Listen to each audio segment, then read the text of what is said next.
வணக்கம். என் பெயர் எம்.என். சுப்பிரமணியன். தமிழ்நாடு செலவு தொழிலாளர் மத்திய சங்கத்தினுடைய கோவை மாவட்ட செயலாளர்.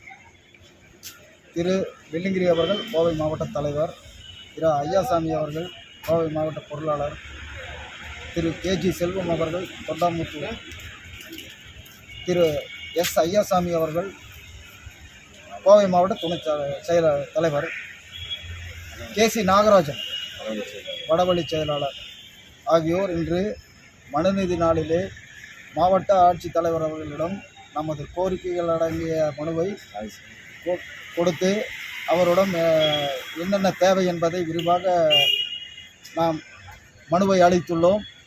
அவர் விரைந்து இதையெல்லாம் சரி செய்து கொடுப்பதாக வாக்கு அளித்துள்ளார்கள். எனவே இந்த மாதிரி நாங்கள் முக்கியமான கோரிக்கையாக ஆண்டு வருமானத்தை அதிகப்படுத்தி தர சொல்லி நாங்கள் கேட்டிருக்கோம். நலத்திட்டம் பெறுவதற்கு நகரப்பகுதியிலே ஆண்டு வருமானம் 1 லட்சமாக அரசு அறிவித்துள்ளது. அதை உயர்த்தி வழங்கிட கோரியும் அதுவரையும் 1 லட்சத்திற்கு கீழாக ஆண்டு வருமானத்தை தருமாறு கலெக்டர்களிடம் நாங்கள் வலியுறுத்தி இருக்கிறோம். அடுத்தது சாதி சான்றுக்கு நிறைய இடையூறு பண்ணுறாங்க.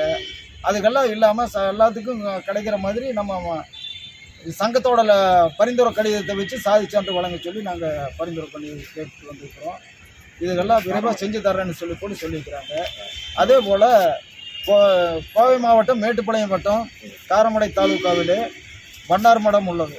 அந்த வண்ணார் மடத்தை தனிநபர் ஆக்கிரமித்து கொண்டு தனிநபர் அனுபவித்து கொண்டிருக்கிறார். அதை கண்டித்து பல ஆண்டுகளாக நாங்கள் போராட்டம் நடத்தி கொண்டும் இருக்கிறோம், மனுக்கள் கொடுத்து கொண்டும் இருக்கிறோம்.